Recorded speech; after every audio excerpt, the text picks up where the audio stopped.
lahat. Maraming salamat. Yun o. Mukha yata ho, tinatablan na ho sila.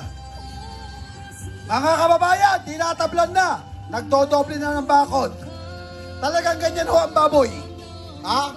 Kapag ho ang baboy talagang nilalagyan ho ng bakod, baka makakawala. Di ba? Mga kababayan, Sir Placido, at wag ho tayong aalis. Panawagan po natin sa lahat po ng mga nanonood ngayon sa social media. Pumunta na po kayo dito sa Batasan. Wala po itong uwian. Ang pinaglalaban po natin dito, hindi po ko politika. Ang pinaglalaban po natin dito, ang ating mga anak, ang kanilang kinabukasan. Itigil ang pangungurakot sa pera ng taong bayan. Mga kababayan, tignan ninyo ang harapan ng Kongreso. Dinodoble na ang bakod. Bakit? Nanginginig na ang kanilang mga itlog! Nanginginig na! Bumaba ka na! Bumaba ka na! Muli, kami po ay nananawagan sa ating mga kababayan. Isang tabi po natin ang ating mga politikal na kulay. Isang tabi natin ang ating mga paniniwala politikal. Sa pamamagitan po ng United People's Initiative, malugod namin kayong iniimbitahan at inaanyayahan. Sama-sama po nating isigaw. Sama-sama nating iparinig ang sama ng ating loob sa ginagawa nilang patuloy na pagnanakaw. Hindi tayo aalis dito hanggat hindi tayo nagtatagumpay. Kasama pa namin ang taong bayan. Lalaban tayo para sa taong Lalaban ba tayo? Mabuhay Pilipinas! Ayan po. Nakikita nyo naman siguro, tulad ng sinasabi ni Kuya Placido ng ating kasamahan, dinudubli nila ang bakod. Bakit dinudubli ang bakod? Kung walang bahong inililihim. Dapat ang gawin nila, lumabas sila dito, sagutin nila ang taong bayan, hindi yung protektahan nila ang bahay ng mga buhaya. Isa lang ang ibig sabihin yan, natatakot ba kayo?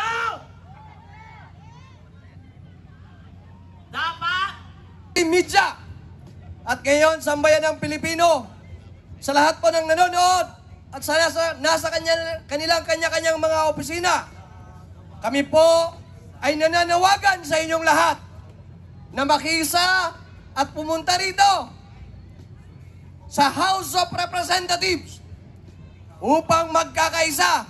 Walang kulay, walang pula, walang green, walang pink. Kung hindi kulay ng kayumanggi, kulay ng bilang isang tunay na Pilipino na may malasakit sa sambayan ng Pilipino. Huwag na tayong magbubulag-bulagan at huwag na tayong magpaligoy-ligoy pa. Alam nating lahat ang katiwalian na nandyan sa ating bulok na sistema na gobyerno. Sa bawat departamento, ang bawat isa ay nakatikom ang kanilang mga bibig dahil sa mga perang ibinibigay ng mga nasa itaas. Ito na ang tamang panahon para ang bawat mamayan ng Pilipino ay magkaisa. Lahat tayo ay gusto natin ng pagbabago. Kung kayo, mga nanonood, ay gusto nyo ng pagbabago, dapat nandito kayo dahil ang pagbabago nag-umpisa sa sarili ninyo. Tama po ba? Kaya kami po, mga may malasakit sa ating bayan, ay nararito, kasama pati ang mga kabataan, upang makiisa sa panawagan na ang salot sa ating lipunan ay dapat nang bumaba. Kitang-kita na po at halatang-halata na masyado. Huwag na magpakunwari dyan yung ating House of Representatives, lalong-lalo na yung ating Speaker na si Tanginang Romualdez. Bumaba ka na sa pwesto upang ang ating gobyerno ay hindi tuluyang bumagsak. Huwag na po nating antayin na magkaroon pa tayo ng kaguluhan. Huwag na po nating antayin na meron pagdugo na dumanas. At ito'y umpisa pa lamang ng aming panawagan upang ang bawat mamayan ng Pilipino ay magtulong-tulong upang maitigil na ang korupsyon. Ang karamihan sa atin sa sambayan ng Pilipino ay nagdudusa tuwing dumadating ang bagyo. Ngunit sa panahon ngayon, kahit lamang tag-ulan ay binabaha na ang sambayan ng Pilipino. Bakit?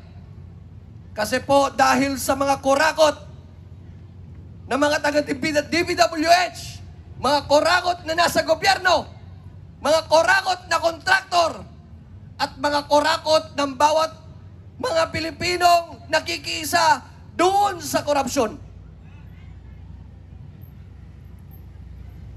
Sa ating mga kabataan, lalong-lalo na sa mga nandito ngayon, maraming salamat sa inyong pagkakaisa.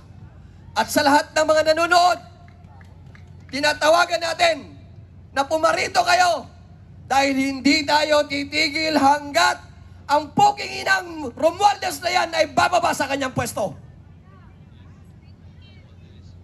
Padami tayo ng padami habang ang araw ay lumilipas. Ang ibang mga kasama natin ay nangako na pagkatapos lang ng kanilang trabaho ay tutungo sila rito.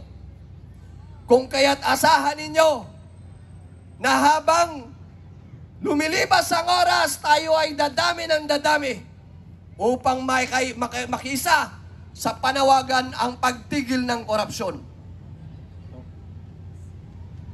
Kaya mga kabataan, lalong-lalo na yung mga Gen Z, are you suffering from impaired vision, smell and hearing? If so, you're heavily knocked down by social unrest. Dying, limbing environmentalists, black-eyed by illegal loggers protected by these corrupt government officials. This shocking truth possesses a challenge to all of us, young and old alike, lalo na mga kabataan. Kayo po ang lalong nadadamay dito dahil ang kinabukasan ay nasa inyo. That is why demographers and environmentalists, wake up!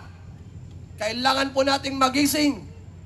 Hindi lamang po sa mga korap ng bawat departamento. Kung hindi po para magising tayo sa katotohanan sa talamak na pagnanakaw ng ating pera o sa kaban ng bayan. Ngayon mga kabataan, kung hindi tayo gagalaw, sino? Matagal na po natin itong iniinda. Matagal na po nating alam ang kalakaran. Kailan ba titigil ito? Kung hindi po natin uumpisahan. Nandito na po tayo. Wala na po itong atrasan. Wala na pong uwian. Labanan